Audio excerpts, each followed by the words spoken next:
1975년도의 폭등 이후로 지금 커피 가격은 최대치입니다. 즉 내가 지금 카페 창업을 한다면은 이 원가가 최대치일 때 카페 창업을 하는 거예요. 안녕하세요, 운석 커피입니다. 오늘은 커피 토크 2탄, 지금 시점에서 카페 창업을 추천하지 않는 이유를 한번 같이 알아보겠습니다. 주된 이유는 커피 가격 때문이에요. 그러면 이제부터 커피 가격이 어떻게 정해지고 지금이 어디쯤 와 있고 커피를 메인으로 판매하는 카페를 창업하기에 좀 왜 좋지 않은 시기인지 한번 같이 이야기를 나눠보겠습니다. 자, 우선 커피 가격이 어디서 정해지는지 알아보겠습니다. 자, 커피 가격은 어디서 정해지냐면요, IC 거래소라는 데서 정해져요. 이 대륙간 거래소라고 하는데 저도 어디에 위치해 있는지는 잘 몰라요. 이 IC에서 거래를 통해 정해지고요. 여기서는 저희가 investing.com 같은 데서 볼 수 있는 다양한 원자재, 에너지나 그러니까 전기, 구리 이런 것들도 다 이쪽에서 선물 거래된다고 합니다. 이 IC는 두 가지 계약을 가지고 있어요. 첫 번째는 이 마일드 아라비카라고 하는 수세식 가공된 아라비카 선물, 뉴욕 계약이고요. 이걸 C 프라이스라고 하고요.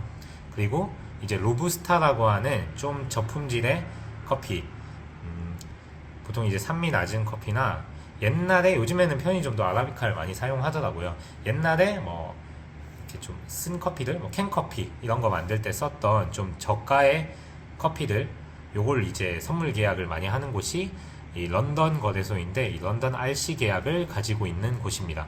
이쪽의 가격은 당연히 어느 마켓이나 그렇듯 시장 참여자들의 수요와 공급에 의해 결정이 돼요. 그러니까 저희가 단순히 어떤 가격을 고정해 놓고 판매되는 게 아니라요, 매수 매도에 의해서 가격이 변동이 되겠죠. 그거에 의해서 커피 선물의 가격이 정해집니다. 이 거래소는 현물 터미널 역할도 하고 있는데 대체로 이 파생 상품 거래를 관리하는 일을 주로 해요. 실제로 이 선물 거래가 활성화된 이후로는 현물 거래보다 선물 거래가 한 16배 이상 압도적으로 많다고 해요.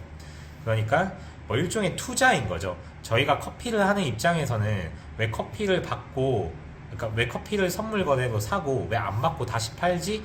이렇게 할 수 있지만, 이 커피 선물을 사는 사람들은 로스터나 생두업체 이런 사람들 뿐만 아니라 그냥 금융 투자하듯이, 투자 혹은 투기하듯이 내가 보다 나은 이런 수익률을 얻기 위해서 커피를 샀다가 일정 보관료 지불하면서 계속 포지션을 유지하다가 내가 원하는 가격에 팔던지, 아니면은 내가 좀 원하는 가격에 미치지 못하면은 그냥 손실 보고 이제 매도를 하던지, 그 포지션에 따라 거래를 하는 사람들도 같이 들어가 있는 거예요.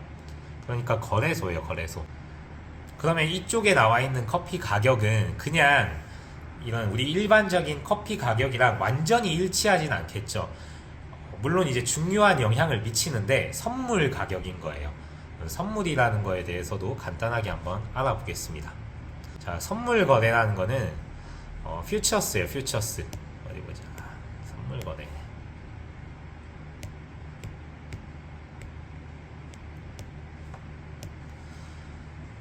퓨처스. 즉, 그러니까 지금 거래를 하지만 지금 받는 걸 하는 게 아니라요, 내가 이제 예를 들면 오늘 브라질 1kg를 사겠다고 이렇게 계약을 하면은 그 일정 기간이 있어요. 그 기간 뒤에 내가 이 돈으로 결제를 하고 받겠다는 거예요. 물론 그 1년 뒤에, 일정 기간을 1년이라고 해볼게요. 1년 뒤에 그 브라질 커피 가격은 오를 수도 있고 떨어질 수도 있어요. 그거에 대한 어떤 리스크는 제가 짊어지는 거죠.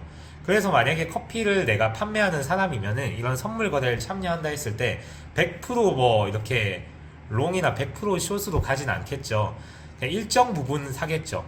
그러니까 만약에 가격이 오를 것 같으면은 40%에서 50% 내가 감내할 만한 어떤 그 리스크 범위 내에서 선물 거래를 하고, 선물을 거래를 했는데 1년 뒤에 브라질 가격이 올라갔어요.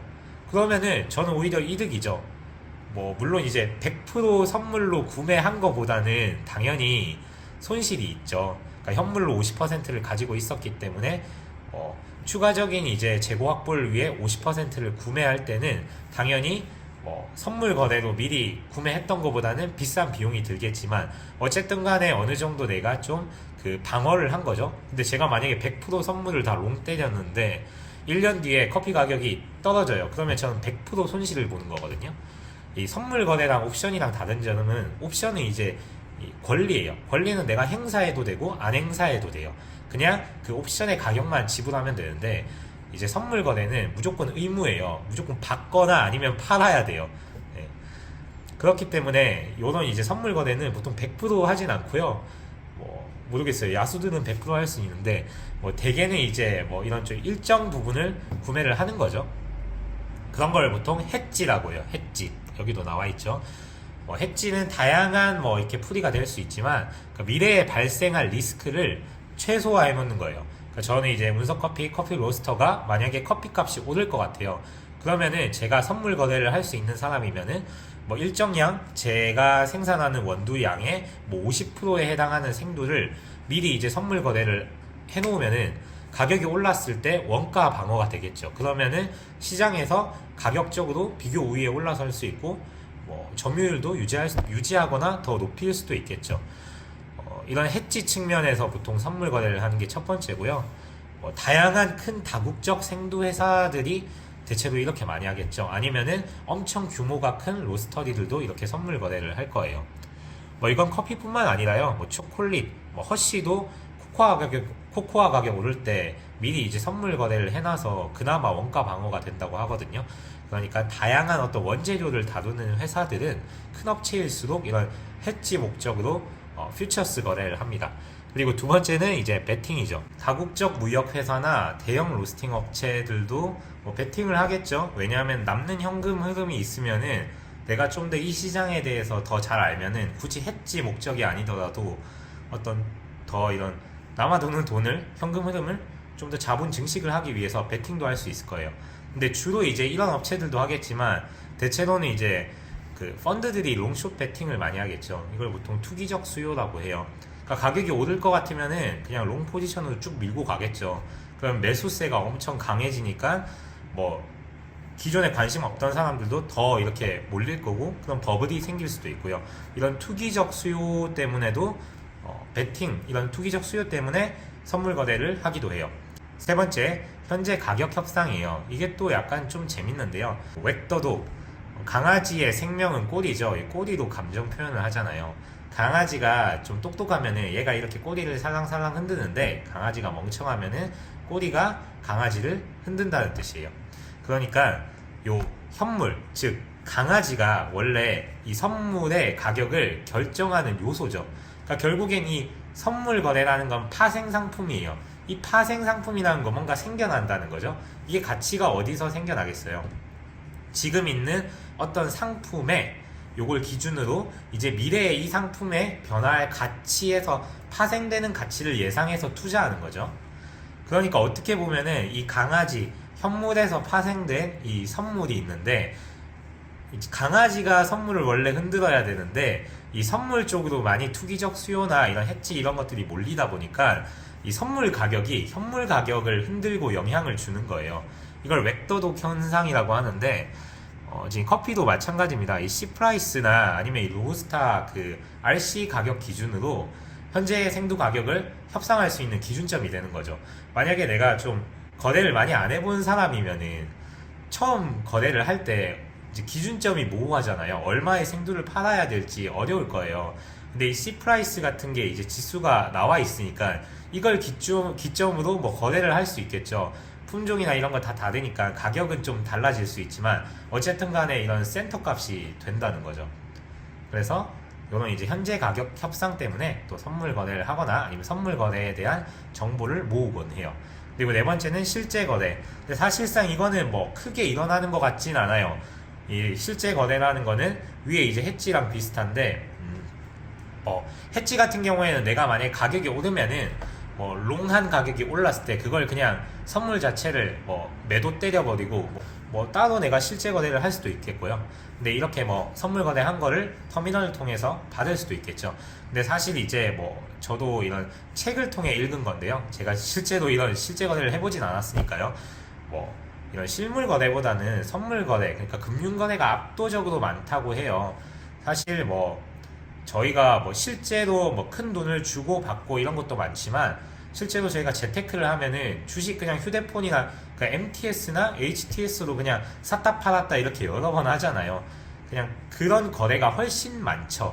그러니까 실제 거래보다는 이런 가상에서 일어나는 선물 거래 이런 게 좀 더 많아서, 사실 커피 선물 거래를 하는 이유나 주된 것들은 이 해지나 베팅이 제일 강하다고 생각을 합니다. 자, 그러면 서론이 길었는데 제가 왜 지금 이 카페 창업을, 특히 이 커피를 전문으로 하는 카페 창업을 조금은 이제 좀 말리는 이유가 뭔지를 이제부터 설명드릴 거예요. 그러려면 이제 좀 필요한 배경이 있어서 이렇게 설명을 드렸어요. 사실 저는 커피 원두 납품을 하는 로스터이기 때문에 이런 말을 하는 게 조금 개인적으로는 용기이기도 합니다. 하지만 또 뭐 그냥 개인적인 생각을 영상으로 좀 담고 싶었어요. 예. 자, 그러면은 이 커피 선물 지수를 한번 볼게요. C 프라이스라는 겁니다. 뉴욕 거래소에서 지금 커피 가격이 어떻게 거래되는지 이렇게 지수로 표시된 거예요. 주가 차트처럼 이렇게 차트로 나와 있죠. 1975년부터 지금까지 이렇게 쫙 기록한 차트입니다. 보시면은 굴곡이 되게 많아요. 커피라는 게 좀 기후나 경기 이런 거 모두 다 타기 때문에 큰 폭과 내린 폭의 이런 폭이 상당히 큰 상품이에요. 여기 오른쪽에 있는 거는 이 달러입니다. 달러. 그러니까 센트예요. 센트. 350센트면은 3.5달러입니다. 그러니까 파운드당 3.5달러입니다. 그러니까 지금 엄청 많이 올랐죠. 보면은 324까지 올랐으니까 1975년도의 폭등 이후로 지금 커피 가격은 최대치입니다.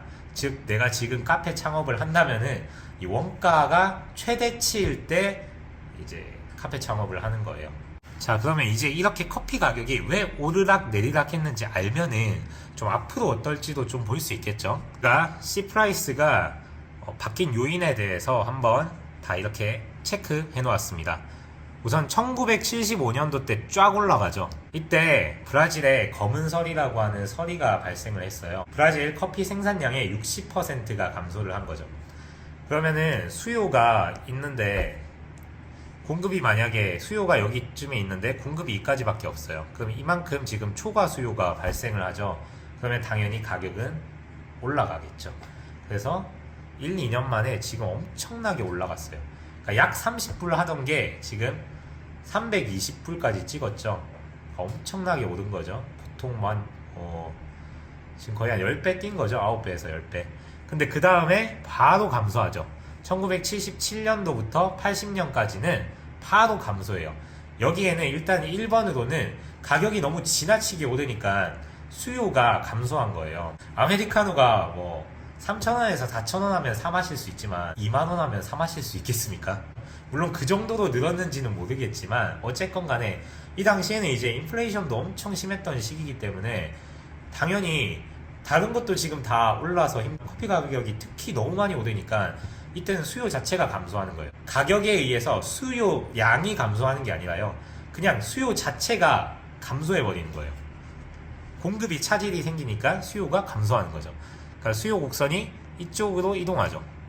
그러면 당연히 가격은 감소하겠죠. 그래서 가격이 이렇게 쫙 내려갑니다. 여기에 더해서 이제 공급량도 많아져요. 공급량이 왜 많아지냐? 아까 1975년도에 서리가 발생했다 했잖아요. 그럼 가격이 급격하게 올라요. 그러면은 농부들 입장에서는 어떨까요? 지금 내가 만약에 여유가 되면은 커피를 심을까요? 아니면 커피 심는 걸 포기할까요? 보통은 심겠죠. 커피는 3년 작물이기 때문에 뭐 일단 이 가격 상승이 얼마나 갈지 모르는 시점에서 일단 가격이 올라버리면 일단은 뭐 선물 거래를 때리든 뭘 하든 일단은 그냥 심어서 일단은 가는 거예요. 그러면은 3년 뒤에 당연히 생산량이 올라오겠죠. 그러면 또 가격이 감소해요. 이게 되게 저도 이런 좀 사이클을 보면서 좀 마음이 아팠던 게 이거에 좀 되게 많은 반복이 있어요. 3년 작물인데 정말 시기가 좀 일치해요. 가격이 쫙 올랐다가 그때 또 나무를 심죠. 3년 뒤에 다시 공급량이 당연히 늘어나니까 공급이 많아지는데 수요는 감소한 상황에서 그럼 다시 초과 공급 상태가 되잖아요. 그럼 요 부분이 되죠. 요 부분. 요 부분이 되면은 다시 가격은 떨어지죠. 그리고 이 시기 때 또 다른 점은 이제 뭐 나중에 나올 건데 미국의 금리가 엄청 높았죠. 보통 금리가 오르면 소비가 위축이 되죠. 위축이 될 수밖에 없는 게 뭐 오늘 뭐 하나 사 먹을 거 아끼고 그냥 뭐 예금만 넣어놔도 뭐 만약 이 당시 20%까지 올라갔으니까 금리가 20%인데 달러 20% 준다고 하면 누가 지금 커피 사 먹겠습니까? 그래서 이렇게 지금 한번 공급량 증가로 이렇게 다시 가격이 떨어진 다음에는 다시 이렇게 지지부진하게 이렇게 횡보하게 되죠. 가격이 1985년도에 브라질에 가뭄이 생겨요. 그러면서 다시 가격이 올라가죠. 그런데 1987년도에 또 공급량이 증가해요. 거의 2년이지만 2년 반에서 3년이라고 보시면 돼요. 이게 왜 그러겠어요? 가격이 또 뛰기 시작하니까 또 다시 나무를 심는 거예요. 그러니까 정리해드리면은 가격이 올랐을 때 나무를 심어요. 그럼 공급량이 증가하죠? 그럼 가격이 떨어지겠죠, 당연히. 그러면은 당연히 커피 나무를 또 심으려는 사람들이 또 적어지겠죠. 그 상황에서 자연재해가 하나 나와요. 그러면 다시 공급이 적어지니까 당연히 가격은 다시 올라가겠죠. 여기에 더해서 1988년도에 미국이 좀 난 이제 자유롭게 거래하겠다라고 해서 그 국제커피협회 ICA인가 거기서 나와요. 그리고 89년도에는 이제 그 협회 자체가 없어지죠. 그러니까 이제 당연히 이제 자유경쟁으로 들어가니까 뭐 돈 다 넣고 그냥 때려 박으면 당연히 공급량 늘어나겠죠. 그리고 그 이후에 등장했던 게 SMI가 이제 도입되게 돼요. SMI가 뭐냐면은 대형 로스터리들이 가지고 있어야 했던 재고 비용 있죠. 뭐 생두를 일정량 사놔야겠죠. 그거를 생두업체, 그러니까 국제무역상한테 전가를 하는 거예요. 뭐 예를 들면 그런 거죠. 아, 나는 지금 이 정도의 캐파시티가 있다. 뭐 예를 들면 뭐 연간 뭐 몇백 톤을 로스팅을 한다. 근데 내가 좀 창고가 너무 부족하고 좀 안정성이 없고, 만약에 이 재고 비용을 부담할 돈으로 내가 좀 더 매장을 많이 열고 뭐 채용도 많이 하고 이렇게 확장하면은 이 소비량은 더 늘어날 거다. 마케팅적으로 쓰면은 당연히 더 늘어날 거다. 그러니까 뭐 당신들이 이 좀 재고 비용을 부담해줘라. 창고에 그냥 사놔. 그럼 내가 사줄게. 나 뭐 캐파시티가 되니까. 뭐 반대 입장에서 보면은 사실 얘가 진짜 캐파시티만 되면은, 그리고 내가 좀 금융적인 능력만 되면은 뭐 환차익도 있고요. 그러니까 그냥 뭐 현지에 그냥 크게 뭐 창고 지어놓고 뭐 물류만 잘 뜯어 놓으면은 재고 그냥 엄청나게 그냥 계속 그냥 쌓아놓는 창고 확장하고 내가 확보해 놓으면은 이런 메가 로스터들을 많이 선점해 놓으면은 난 그만큼 굴릴 수 있는 돈도 많아지겠죠. 이런 식으로 이제 이 SMI 제도, 그러니까 한마디로 그냥 이제 재고 맡겨놓는 제도죠. 예, 그게 이제 좀 본격적으로 이제 활성화가 되고 도입이 되면서 이제 공급량은 당연히 더 많이 늘어나겠죠. 그러니까 그동안 로스터리들이 가지고 있던 현금이, 그러니까 생두 재고 비용, 뭐 쉽게 말하면 은행으로 치면 지급 준비율이에요. 그 지급 준비율이 낮아지니까 이게 다 유동성이 풀려버리는 거잖아요. 그걸로 뭐 채용하고 뭐 매장 엄청나게 내고 뭐 다양한 커피 머신 사고 이러니까 산업이 당연히 커지고, 그 내에서 또 메가 로스터의 영향력은 더 커지고, 그 내에서 국제무역상도 같이 커가고, 점점 이제 공급량은 증대되는 거죠. 공급량이 늘어나니까 당연히 공급이 먼저 가니까 이 가격이 당연히 팍팍팍 깎이게 되는 거죠. 가격이 계속 떨어지니까 또 산지는 어떻겠어요. 뭐 대량 생산하는 농부들 말고는, 뭐 내가 예전에 커피 나무를 생산하면은 1kg 생산하면 10,000원 받았는데 지금 1kg 생산하면 3,000원 받아요. 그러면 이거를 하겠냐는 거죠. 뭐 다른 거 뭐 바나나나 다른 거 뭐 재배하겠죠. 그러면 당연히 공급량이 계속해서 늘어나지만 이제 이런 이제 농부들은 점점 접기 시작하면서 공급량이 또 서서히 감소하죠. 가격은 떨어지고 있는데 공급량도 감소해요. 이때 자연재해가 한번 빡 오죠. 97년 엘니뇨. 가격이 한번 팍 튀죠. 똑같아요. 그러면 또 아까랑 똑같은 걸 반복하는 거야. 2001년에 보면은 최저가 기록했죠. 그리고 이 와중에 계속해서 농경 기술은 발달하고 로스팅 그런 기술도 발달하겠죠. 그러니까 생산량은 점점 늘어나겠죠. 커피 추출 기술도 발달할 거고 가격은 점점 떨어지겠죠. 물론 뭐 이 내에서 뭐 여러 가지 뭐 커피 녹병이니 이런 이슈도 있지만 결국에는 이제 이거에 다 반복인 거죠. 패턴이. 그러니까 뭐 가격이 이렇게 가다가 자연재해 만나서 빵 오르면은 그때부터 커피 재배 시작하니까 3년 뒤에 다시 공급량 늘어나면서 가격이 빵 떨어지고 여러 가지 또 어떤 제도들이나 기술의 발달로 더 떨어지고 다시 지지부진하다가 다시 빵 재로 뜨고 이거의 반복이에요. 2010년에 브라질, 콜롬비아 작황 부진으로 다시 빵 뛰죠. 그리고 다시 2012년에 13년 걸쳐서 다시 떨어져요. 그리고 2014년에 브라질 가뭄으로 다시 뛰죠. 그리고 다시 떨어져요. 그리고 코로나 때 왔죠. 이 내용을 좀 본격적으로 알게 된 게 그 칼 와인홀드라고 하는 사람이 썼던 칩 커피라는 책이 있어요. 이런 좀 커피의 공급망에 대해서 좀 문제점이나 이런 거를 뭐 경제학적인 걸 바탕으로 되게 좀 자세하게 써놨어요. 좀 너무 아플 정도로 현실적으로 써놨는데 항상 이거의 반복이라고 하더라고요. 이 과정 속에서 결국에는 규모의 경제가 있는 데는 계속 살아남겠죠. 그러면서 점점 커지고 이런 뭐 이거는 오늘 주제랑은 다르지만 진짜 생산자들에게 돌아가는 몫은 사실 증가폭이 그렇게 크지가 않다는 거죠. 왜냐하면은 이런 업체들이 뭐 공짜로 일하는 거 아니잖아요. 뭐 이런 업체들이 만약에 공짜로 일하면은 지금 월마트나 스타벅스나 코스트코 그 소매업체나 혹은 대형 카페 체인들이 그 정도의 이익을 가져간다는 것 자체가 이 가격이 크게 인상되지 않는 선에서 혹은 이 가격이 인상되더라도 원가가 그만큼 딱 눌려 있으니까 가능한 거거든요. 근데 이런 변동 내에서도 원가가 눌려 있는 이유는 자체적으로 규모의 경제가 되기 때문이에요. 그래서 내가 만약에 지금 커피 전문점을 창업하려고 하면은 지금 이 시기에 와 있다는 걸 알아야 돼요.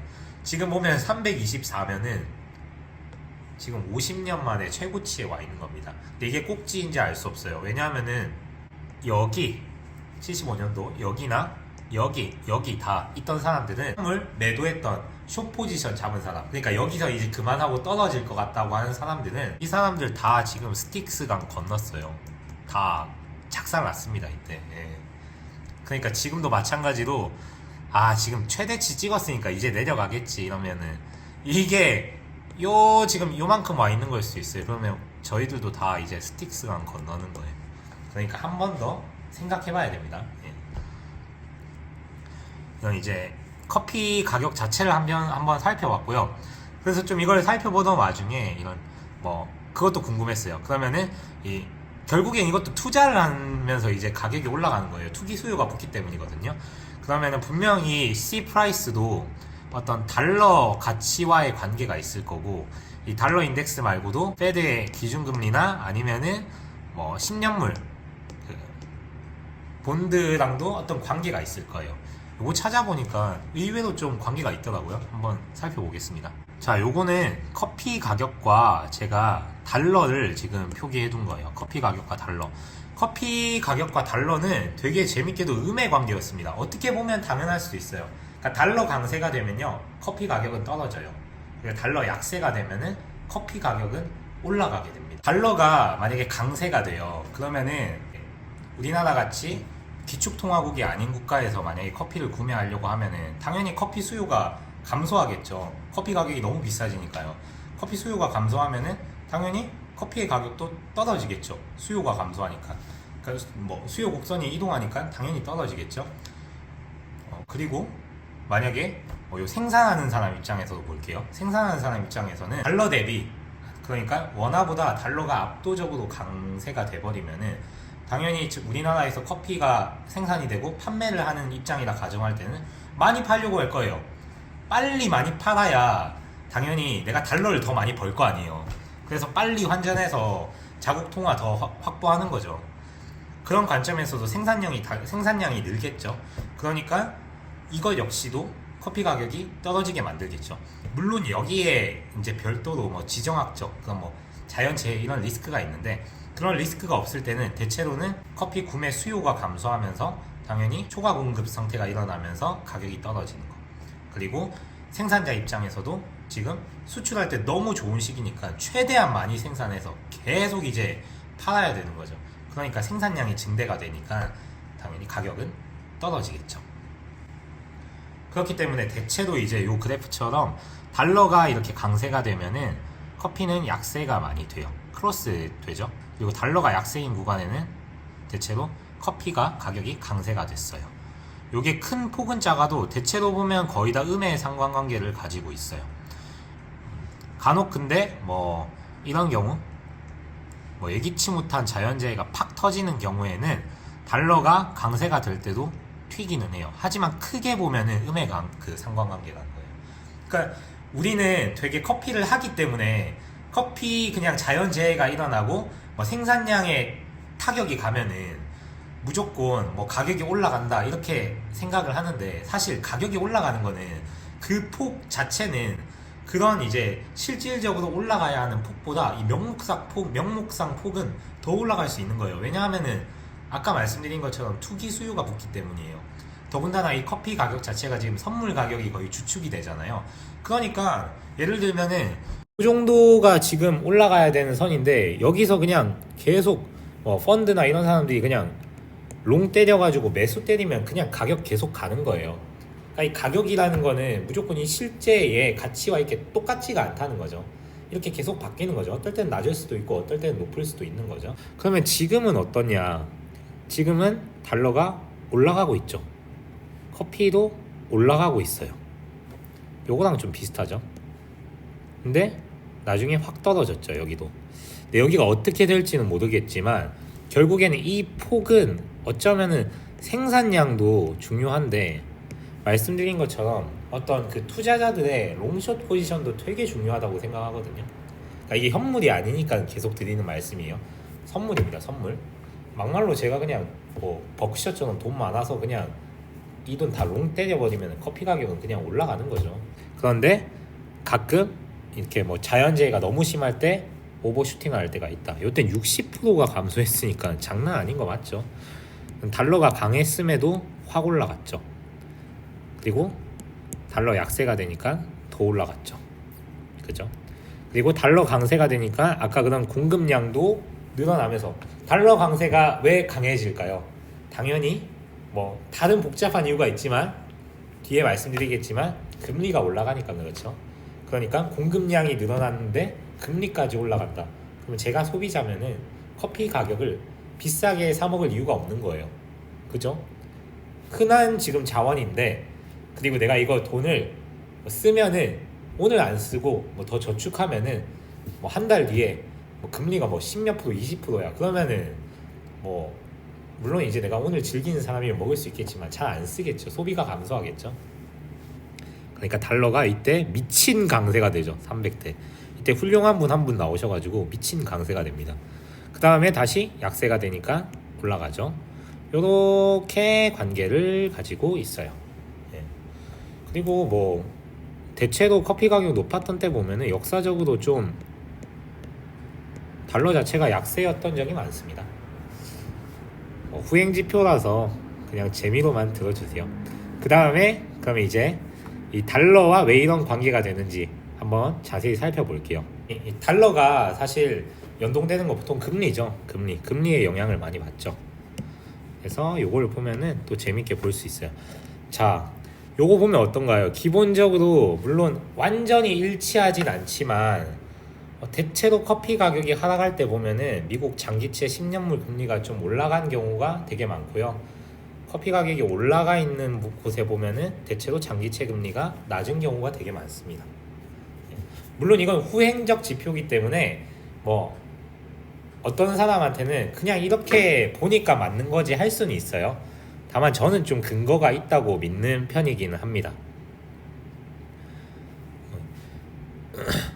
이 10년물 금리라는 거는, 그리고 여기서 또 하나 볼 수 있는 재밌는 점은요, 요 커피 이 지수 차트를 살짝 오른쪽으로 이동해 보면요, 10년물 금리의 이동이랑 진폭이 되게 비슷해요. 그러니까 높낮이는 물론 얘가 변동성이 너무 크니까 자연재해가 있잖아요. 금리는 자연재해는 없잖아요. 근데 이제 변동성이 너무 크니까 이 진폭의 차이는 있는데, 이 움직임은 이 커피 이 차트와 이 10년물 비교해 보면은 커피 차트를 약간 오른쪽으로 옮겨 보면은 겹치는 부분이 되게 많아요. 그러니까 좀 선행한다고 볼 수 있죠. 그 이유가 당연히 인플레이션 요소가 들어가 있는 거죠. 먹는 거니까요.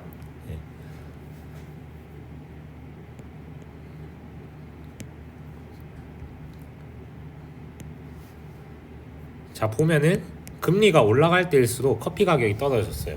당연하죠. 금리가 올라가면 지금껏 계속 말씀드린 것처럼 뭐 오늘 소비할 거 뭐 비단 커피 아니더라도 밥 한 끼 뭐 덜 먹고 그냥 저금 때리면은 이 당시에 금리로 보면은 거의 20%까지 올랐으니까요. 그러면 이제 뭐저 같아도 잘 안 쓸 것 같아요. 커피 3잔 마시면 한 잔만 마실 것 같아요. 그러니까 당연히 가격은 떨어지겠죠. 그렇죠? 그리고 이렇게 이제 금리가 떨어질 때는 사실 돈의 가치가 떨어진다는 거잖아요. 금리라는 건 돈의 가격이니까. 돈의 가격이 떨어질 때는 뭐든 투자를 하든 소비를 해야 당연히 더 이득이니까 아무것도 안 하면 그냥 가만히 앉아서 인플레이션 그냥 때려 맞는 거잖아요. 그러니까 여러모로 다른 뭐 식자재뿐만 아니라 뭐 서비스 이런 것도 다 가격이 오르겠죠. 그러니까 보통 대체로 금리가 낮아지는 시기에는 보통은 커피 가격은 올라가기 시작합니다. 혹은 금리가 낮아지고 난 다음에 올라가기 시작하죠. 자, 보면 10년물 금리가 올라갈 때 커피의 가격은 떨어지죠. 올라갈 때 떨어져요. 이런 부분은 자연재해. 물론 이런 것도 있겠죠. 여기도 보면은 자연재해는 그냥 상관없어요. 그냥 미친 듯이 그냥 공급량 감소하면은 단기적으로 무조건 튀죠. 근데 여기서 알 수 있는 거가 또 있죠. 그러니까 이런 요소들이 있기 때문에 이런 요소들이 비단 근데 자연재해라고 할 수 없는 거죠. 금융시장에 들어간 상품이기 때문에 요 투기적 요소들이 붙는다는 거예요. 예. 뭐 금리가 올라갈 때 커피 가격이 떨어지는 것 또한 마찬가지예요. 단지 공급량이 늘어서 떨어진다고 할 수 없는 거죠. 채권이 만약에 5% 주는데 내가 5% 이상을 그냥 마켓에서 먹겠다고 그냥 생으로 이제 투자하는 거는 되게 위험하거든요. 사실 뭐 5% 이상의 수익률이 그렇게 낮은 수익률도 아니잖아요. 예. 그렇기 때문에 이런 금융시장이 연동돼 있기 때문에 채권 금리가 낮아지면 당연히 먹을 게 없잖아요. 그럼 뭐 어디든 투자를 해야겠죠. 뭐 선물이든 아니면 주식이든. 그러니까 뭐 자연재해까지 온다? 그러면 땡큐죠. 그럼 더 올라가는 거예요. 근데 사실 이런 경우가 저희같이 공급받는 입장에선 되게 최악의 시나리오인 거죠. 이 지금 말씀드린 것처럼 이 C 프라이스로 가격 기준을 많이 삼으니까요. 더군다나 우리는 여기다가 나중에 말씀드리겠지만 환율도 있죠.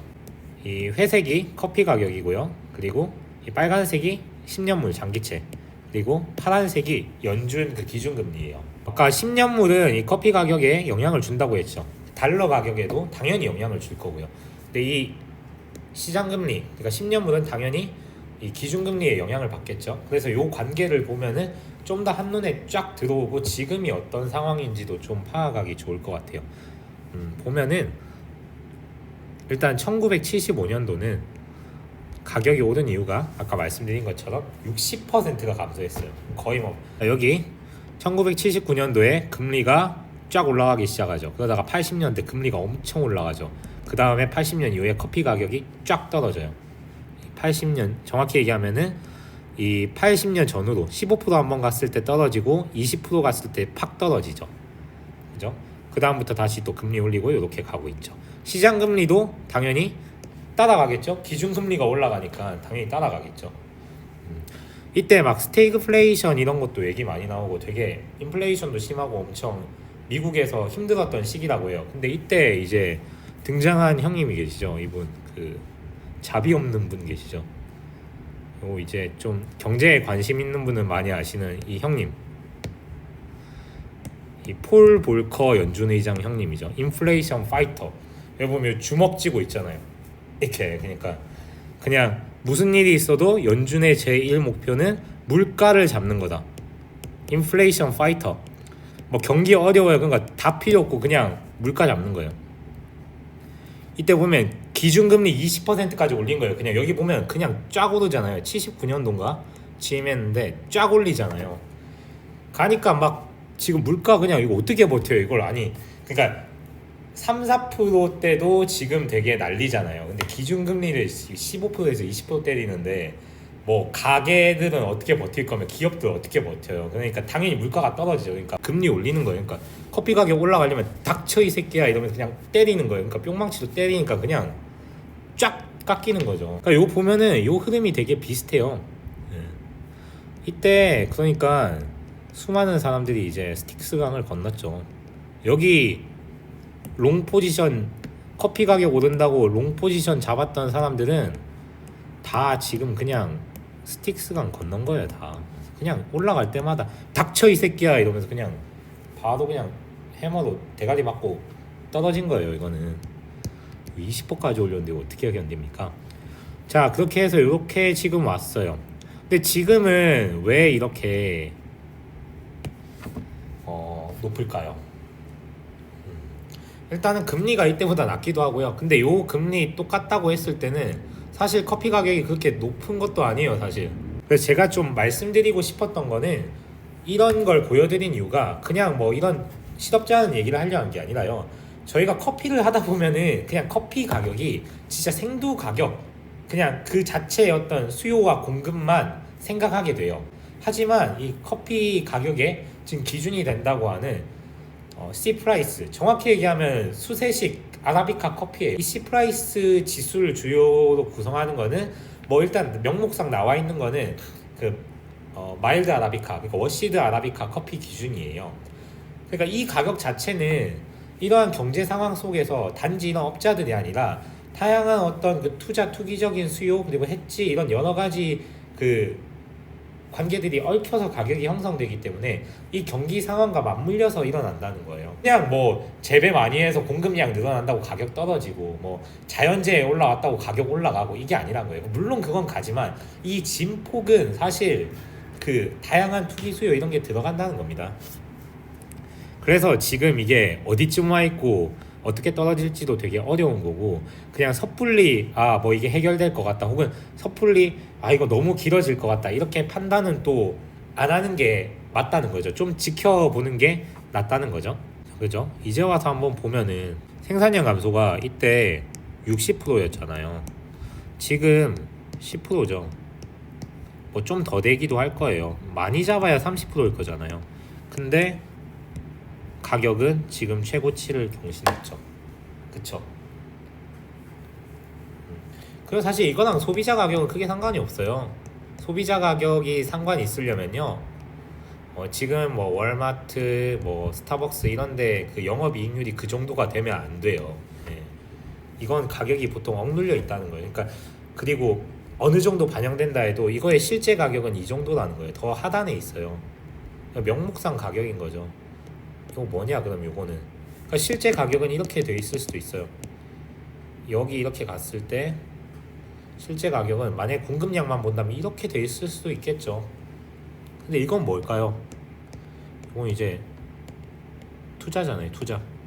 다양한 해지, 아까처럼 말씀드린 거 뭐 투기 이런 요소들이 있는 거죠. 롱숏 가격은 투기적 수요가 붙어 있고, 근데 아쉬운 점은 이 가격을 기점으로 가격 협상이 많이 이루어지기 때문에 우리가 어떤 농지를 가지고 있는 사람이 아닌 입장에서는 지금 커피 카페 창업을 하는 거는 되게 좀 많은 어려움이 있다. 이런 원재료적인 측면에서 내가 저렴한 대형업체를 골라서 저렴한 원두를 받아 쓸 수 있더라도 원두의 품질이 좋기가 힘들고요.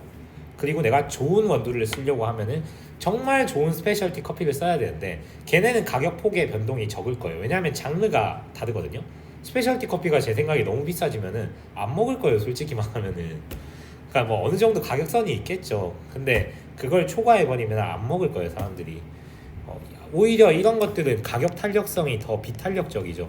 그러니까 아주 미친 듯이 오르지 않으면은 습관적으로 먹는 커피란 말이에요. 근데 스페셜티 커피는 기호식품이 기호 성향이 더 강하기 때문에 오히려 스페셜티 커피의 대체제가 이런 커머셜 커피가 될 확률이 더 높죠. 그 역보다는 애초에 가격이 높고 기호 성향이 강하기 때문이에요. 그렇기 때문에 뭐 스페셜티 커피로 해서 아예 그냥 비싼 걸 쓰던가 이렇게 가는 게 나은데, 그 어느 것도 창업할 때 좀 좋은 건 아니죠. 네. 원가적인 측면에서. 왜냐하면 소비자 가격이 막혀 있고요. 우리나라 지금 뒤에 나오겠지만 내수 소비는 줄고 있고 환율은 급등하기 때문에 원자재는 계속 올라갈 거란 말이에요. 그러면 내 실질 소득은 줄어드는 측면이 있죠. 그런 데서 내가 지금 이걸 계속 한다는 건, 그 창업을 준비한다는 거는, 그러니까 뭐 할 사람은 하지만 이 정도로 때려 맞을 각오는 해야 된다는 거예요. 네.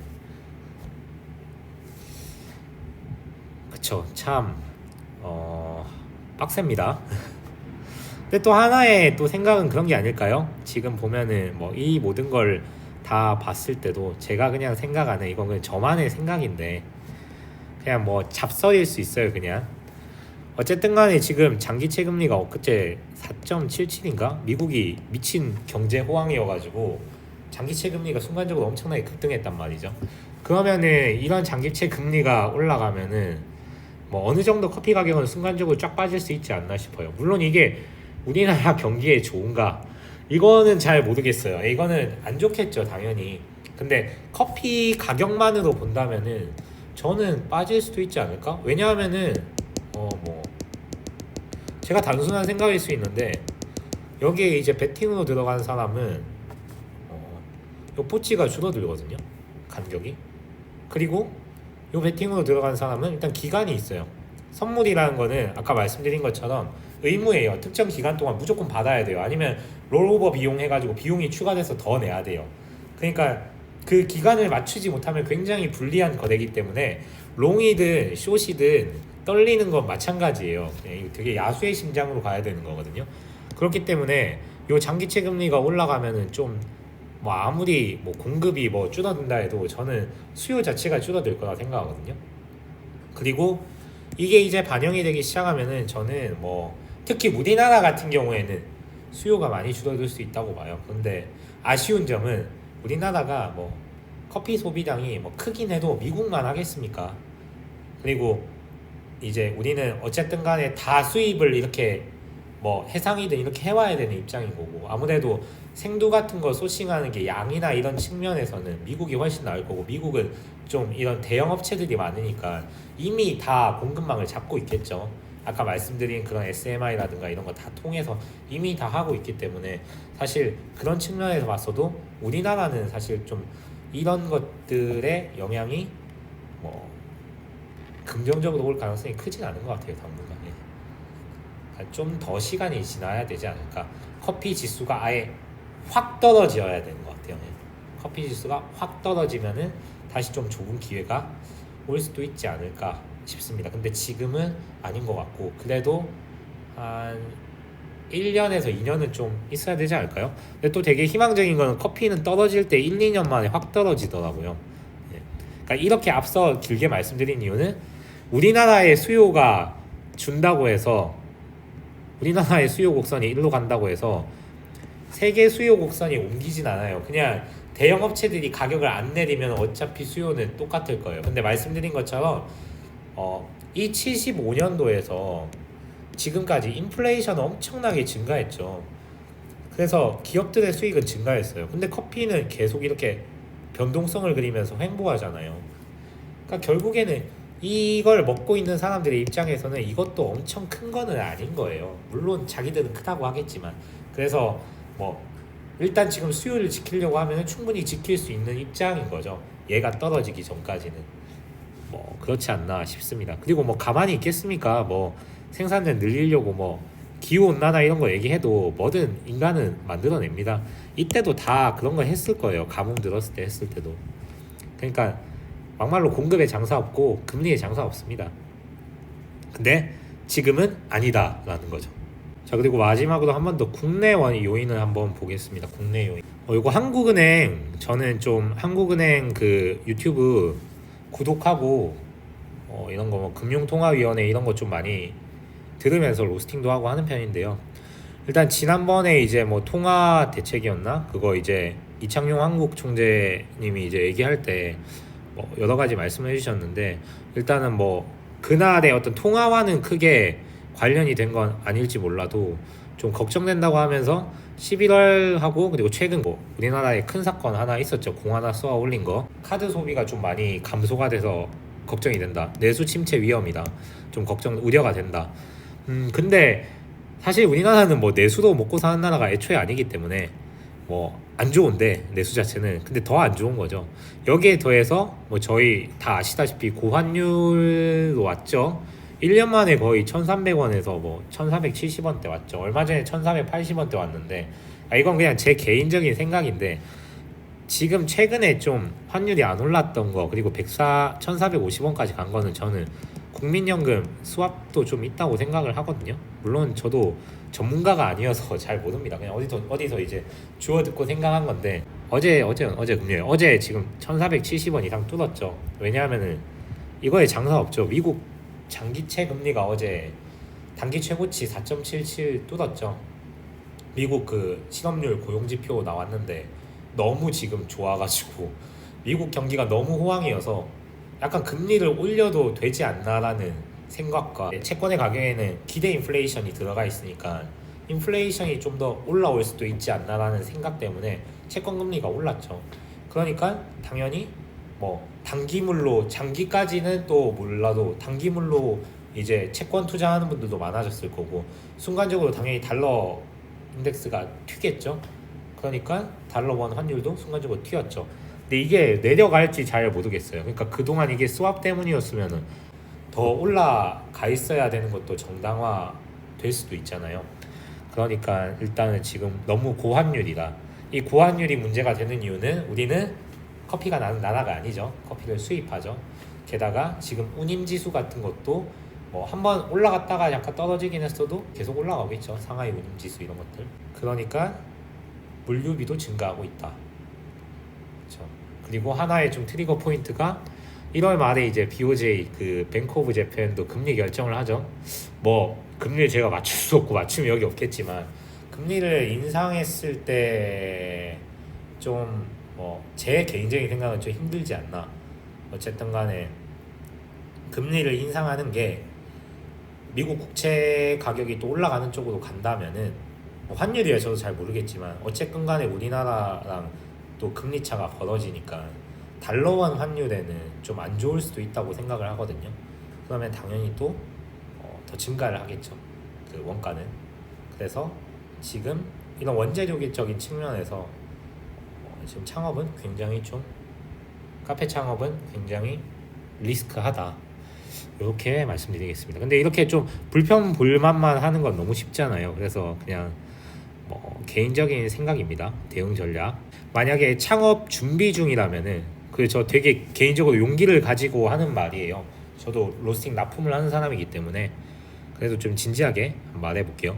창업 준비 중이라면은 조금 더 일하면서 쉬어가는 것도 방법입니다. 내가 지금 직장에 있다면은 카페 일하고 있으면은 좀 거기가 좀 마음에 안 들더라도 좀 더 일하면서 좀 쉬어가면서 미래 매장을 준비하는 게 좋은 방법이에요. 우리는 되게 안 좋은 게 계속 올 것 같지만 아까 우리 이 C프라이스 봤잖아요. 결국에는 이렇게 유동적으로 움직이기 때문에 항상 안 좋지 않아요. 우리는 항상 안 좋다고 그냥 착각하는 거죠. 까먹으니까 사람들은. 배터리가 다 돼서 그냥 얘기로 하겠습니다. 이제 지금 안 좋다고 해서 뭐 더 기다리라는 게 그러면 언제 창업하냐 나이는 들어가고 이렇게 생각하시지 마시고요. 좀 더 신중하게 이런 사이클을 보면서 좀 쉬어가는 것도 방법이라고 생각합니다. 그리고 내가 만약에 창업이 목전에 왔다. 지금 뭐 계약금까지 치렀거나 아니면 인테리어 가기 직전이다. 다시 한번 생각해 보는 거 진짜 방법입니다. 네. 다시 한번 생각해 보는 것도 방법이다. 그 계약금보다 더 큰 손실이 올 수도 있어요. 그리고 3번 근데 내가 진짜 해야 한다. 그러면 개인적인 생각은 필터 커피를 좀 베이스 그러니까 핸드드립 커피를 베이스로 운영해 보는 것도 좋은 방법인 것 같아요. 근데 요거에는 방법이 크게 개인적으로 두 개가 있다고 생각하는데 요즘에는 커피 편집샵 같은 느낌으로 하는 곳이 많더라고요. 다양한 어떤 로스터리의 커피를 이제 사와서 판매를 하는 거죠. 핸드드립으로. 물론 이랬을 때는 원가 경쟁력이 없겠죠. 왜냐하면 로스터리 입장에서 뭐 200g, 300g을 굳이 뭐 도매가로 줄 이유가 없어요. 사실. 왜냐하면 따로 볶아야 되고 양도 적기 때문에 어쩔 수 없는 거예요. 근데 대신에 좀 색다른 원두를 많이 해볼 수도 있고 그걸로 좀 희귀한 원두로 관심 있는 분이라면은 뭐 500원에서 1000원, 2000원 더 높은 가격도 지불하시기 때문에 그런 좀 고부가 가치 커피를 할 수가 있는 거죠. 그리고 좀 독보적인 존재가 될 수 있고 비교 우위가 상대적으로 생기겠죠. 아니면은 스몰 배치 로스터리로 필터 커피를 로스팅하고 에스프레소를 납품받는 것이 가장 현명한 것 같다. 이 이유는요. 일단 첫 번째는 뭐 제가 납품을 하고 있어서 그런 게 아니라 오히려 하고 있어서 그럴 수도 있어요. 그러니까 에스프레소 로스팅을 하면서 그걸 QC하면서 매장 운영까지 하는 거 진짜 되게 힘들어요. 저는 싱글 오리진 커피보다 에스프레소 블렌드가 더 어렵다고 생각하거든요. 그걸 가게 운영 뭐 디저트까지 같이 하는 건 되게 어려워요. 그래서 다들 같이 하는 분이 없는 겁니다. 남들이 안 하는 데는 좀 이유가 있죠. 그리고 되게 같이 하는 분들은 좀 동업이 많으세요. 그래서 에스프레소는 좀 납품받는 것이 현명하고, 근데 대신에 어떤 필터 커피는 자기가 로스팅을 하는 거죠. 근데 이 자가 로스팅하는 이유를 원재료비 감소 측면으로 생각하면 좀 후회하실 거예요. 왜냐하면 일단은 로스터기 가격도 있고, 이거 다 뽑으려면 납품 안 하면 좀 힘들어요. 근데 말씀드린 것처럼 납품은 같이 QC하기도 힘들고 규모의 경쟁을 이기기가 솔직히 힘들어요. 그러니까 아주 많이 로스팅을 하는 곳보다 내가 가격적으로 이제 원가에서 우위가 없기 때문에 가격 우위가 너무 밀리게 돼요. 그러니까 가격적인 측면에서 압도적으로 밀려서 이기기 힘듭니다. 로스팅하는 이유는 조금 더 특별한 커피를 제공하여 보다 나은 가치를 제공하는 거죠. 나은 가치를 제공하면은 소비자분들도 좀 더 좋은 가격을 충분히 지불해 주시겠죠. 그래서 내가 만약에 창업 준비 중이라면은 혹은 지금 해야겠다면은 요런 게 제 개인적으로는 좀 대응 전략인 것 같고요. 그리고 내가 만약에 기존에 사업을 하는 사람이다, 저같이 기존에 사업을 하는 사람이면은 저는 일단 살아있음에 감사하자. 요거 이제 그 일본의 장기 침체기 때 그 되게 유명했던 CEO 교세라의 이나모리 가주 회장이 많이 했던 얘기죠. 거기는 30년 동안 디플레이션이었잖아요. 예. 살아있음에 감사하자. 어떻게 살아있겠어요? 살아있을 수 있게 해주시는 고객분들께 감사하자. 그래서 전 요즘에 항상 그랬지만 요즘에 특히 더 감사한 것 같습니다. 와주시는 분들께. 추운데 와주시니까 더 감사해요, 정말. 그리고 동네 분들께 잘하자.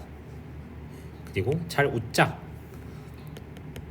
항상 뭐 어딘가 가면 의외로 웃고 있는 카페가 많이 없는 것 같아요.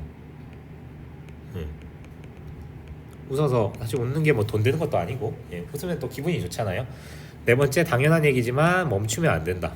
멈출 거면은 끝내고 멈추면 돼요. 그러니까 가게를 내놓고 끝내고 멈추는 건 저는 괜찮다고 봐요. 뭐 쉬어가는 거니까요. 더 큰 손실을 보는 게 더 안 좋은 거죠. 내가 손실이 생기면 손절 치는 게 빠른 겁니다, 어떻게 보면은. 근데 내가 만약에 이렇게 그만둘 거 아니면 멈추면 안 되는 것 같아요. 뭐든 해야 되는 것 같아요. 내가 힘들다? 그러면은 앞서 말한 것처럼 포기하는 것도 생존 전략이다.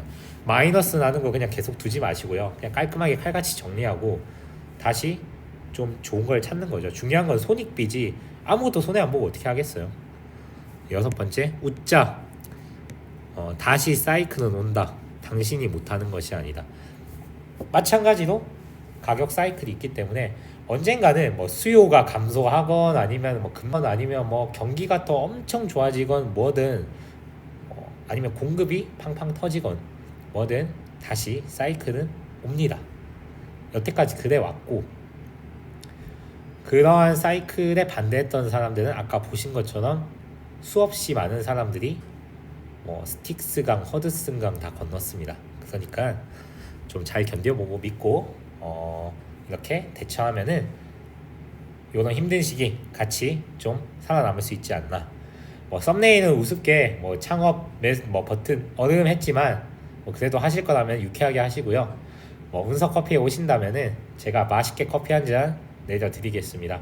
먼 곳에서 제 커피가 궁금하시다면 스마트 스토어도 하고 있으니까요. 원두 많이 주문해 주십시오. 제가 영혼을 담아서 로스팅하고 있습니다. 영상이 좀 도움이 되셨다면 구독, 좋아요, 알람 설정 부탁드립니다. 감사합니다.